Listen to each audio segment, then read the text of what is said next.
Hey guys, what is today? Day 7 of Camp NaNoWriMo. It is April 27th, wow. April 7th, 1:27 a.m. So I guess technically the night of April 6th. So day 7 just started. I think it was Heidi. Well, I know it was Heidi actually from Listen, I Have an Idea, who said that she liked my midnight rambles, my nighttime rambles. So Heidi, this one's for you because I got some rambly thoughts.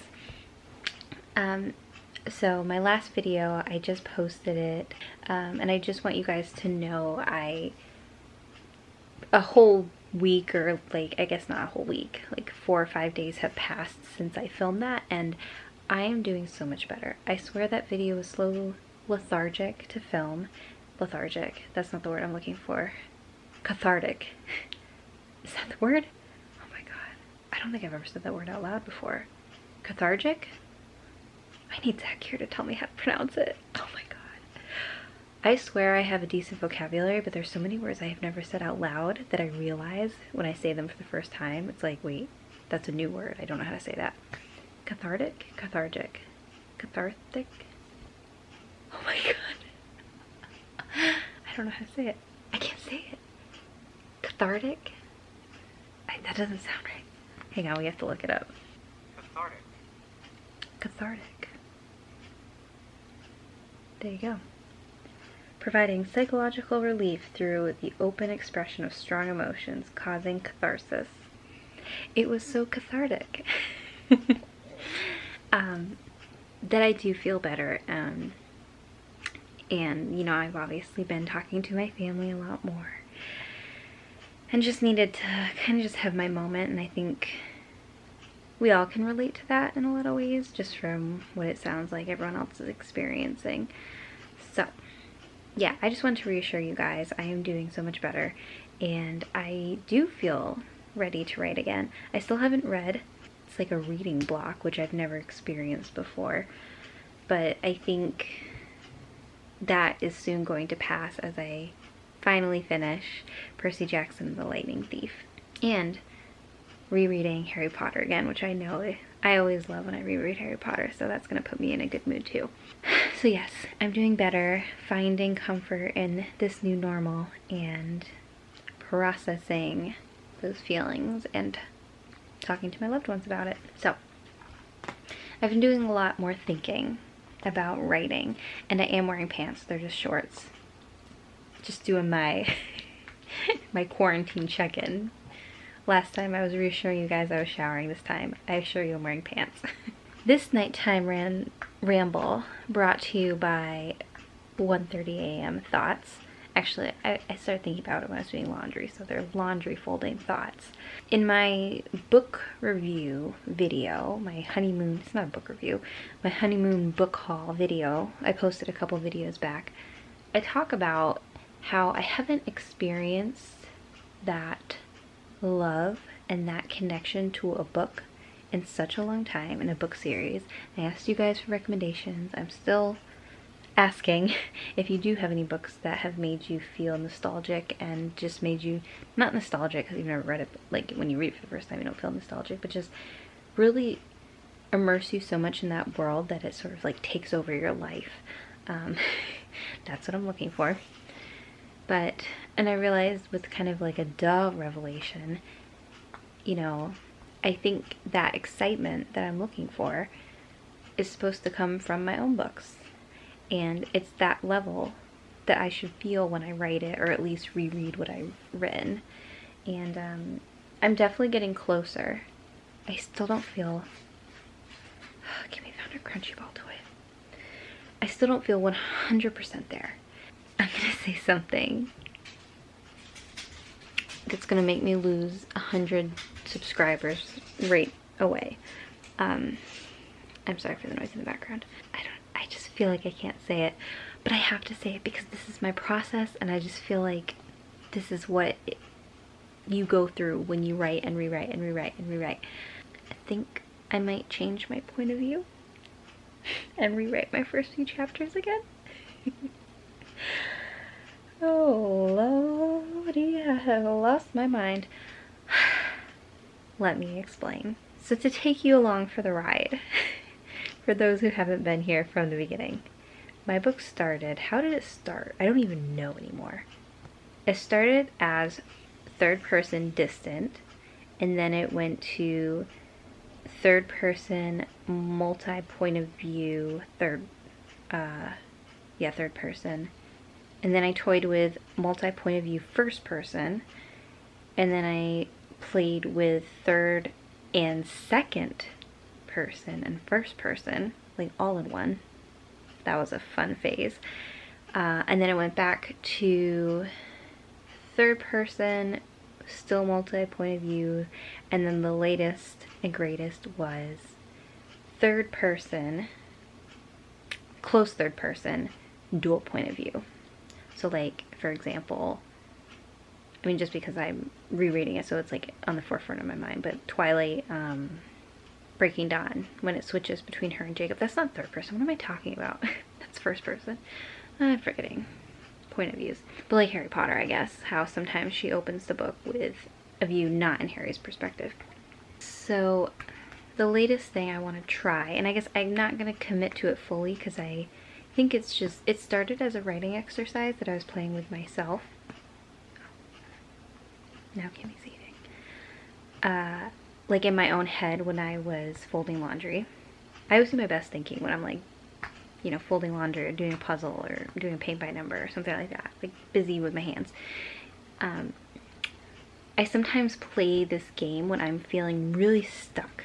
So like if I'm experiencing, I wouldn't say I've ever experienced full-fledged writer's block until now, when on April 1st I sat down and just couldn't write. This is like the first time I've experienced like severe writer's block.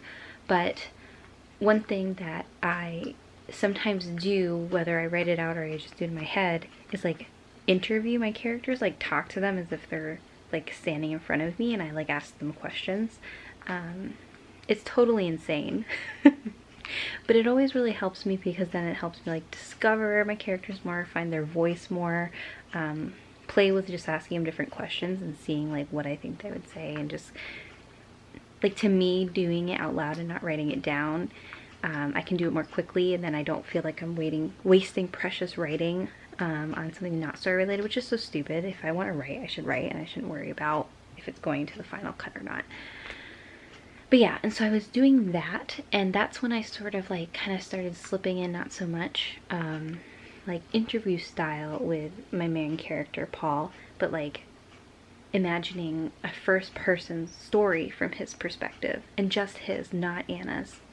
Anna's the other main character that I was going to switch dual point of view with.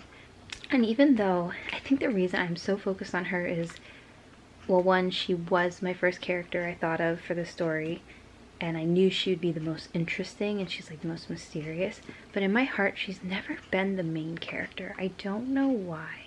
And one of my writing teachers actually like asked me why too. He's like, she's clearly the most interesting character, like why wouldn't you have her be the main character? And I just like, all I could say was like, I don't know, it's just not her story. Like, it's Paul's story.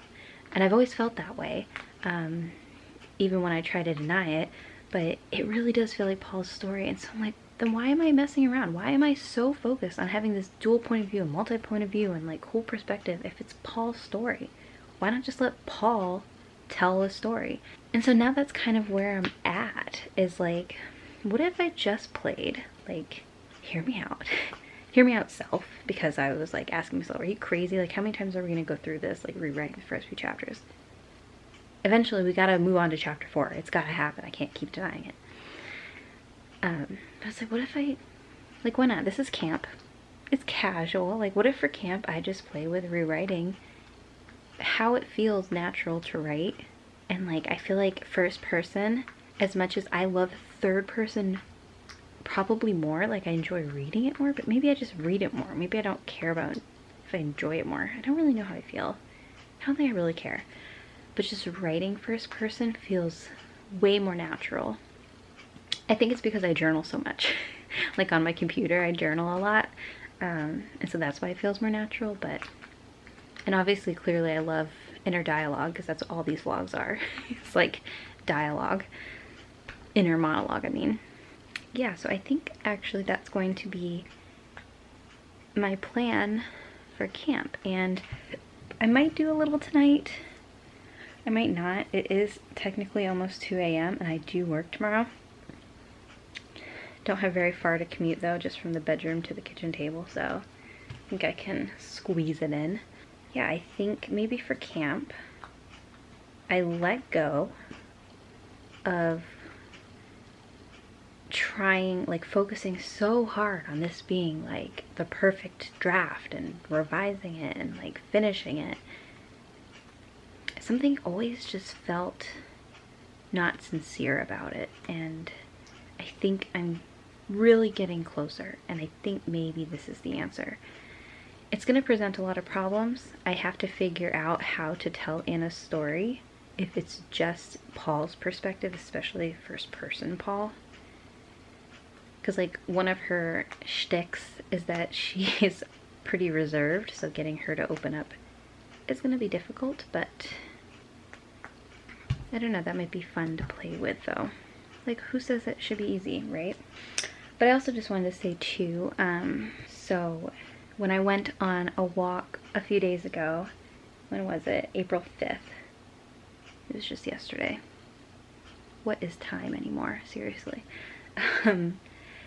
I had more thoughts on how to get out of writer's block, and I just kind of wanted to share, even though I didn't really end up doing it too much. Like I kind of, again, just did it mentally. I didn't do it on paper. But thoughts on how to get out of writer's block, and this is something I've actually learned in my classes as well, is to, not so much writer's block, but just like how to plan what happens next. I was really stuck on Anna's chapter. Again, it just didn't feel natural to write her point of view for some reason. Maybe I just don't know her well enough yet, but I like was stuck, and so I was like, okay, I need to take it back, and I need to remember to ask myself, like, okay, picturing her standing in the scene, who is with her? What is she doing there? So like, for example, for her, she had just arrived at Paul's house, and he lives with his grandfather. So like, why is she there? Who is she there to see? What is she currently doing? But then most importantly, what does she want right now? What does she want out of this interaction? Or what is her goal? And what are the obstacles or like the things that are putting that goal at risk that she is aware of or maybe not aware of? And so like asking myself these questions very specifically while I was walking, the scene was starting to unfold to me a little bit more, like picturing her getting out of the cab, going up to the door. Okay, what's at risk? She doesn't want anyone to know why she's there. Okay, so that means she's gonna, you know, check around to make sure no one else is in the house. And like, you know, who does she want to see? Well, okay, she wants to talk to Paul's grandfather, but she must know he's not there. And so she knows she's gonna have to sneak in. And so like, it just all sort of started to piece together, and then I could visualize more how I wanted the scene to be written, how, like what I was going to write essentially. And to be honest, that sort of way of like thinking of my chapters is kind of how I started writing this second draft, where I didn't want to so strictly outline exactly what was going to happen, because that felt way too robotic. I don't know if that's the right word, but I use the word organic a lot. So I wanted the writing to feel more organic and kind of let it come to me as I was writing, but I wanted a direction of where I was going. And so kind of asking myself those questions of like, what is the goal here? What is the character's goals? And what are their known obstacles and possibly unknown obstacles? Every time, like before I started the scene, that kind of set me in a natural direction of where the story was going to go and gave me that jumping point. Okay, there, that's my ramble. Okay, so yeah, to summarize, I think what I'm going to just start doing, and I'm not going to set a word goal. I'm even hesitant to set like a time goal, because I just, the idea of like a goal kind of scares me right now, just because I don't want to let myself down. I know that sounds really sad, but just, I'm trying to be really gentle with myself this month. I guess my only goal is to do something every day, whatever that is. And I want to try writing Paul just telling his story first person and seeing where that takes me. Maybe that means this whole month is a wash. You know, I think I'm gonna be okay with that. Like, I think this at least is gonna break me from whatever I'm feeling. And, you know, I don't think it will be a wash, because at least the advantage of writing him first person is gonna at least get me to know him better and get me to know his thoughts better and his tone and his character and all that good jazz. Okay, I better go to bed. This is how I end every video. I feel like I should have a video series. Well, I guess author's journal, but like midnight rambles or like late night lessons. I don't know. I'll think on it. If you have any idea for this video series, let me know. Where I just have my midnight thoughts. But that's gonna be it for today, and I hope you guys all are doing well. If you're doing camp, let me know what your goals are, let me know how it's going. If you're not doing camp and you normally do, let me know why. I'm curious. And I don't know, comment anything in between. You can just say hi. I don't know, comment whatever you want. Okay, I'm gonna go. Bye guys.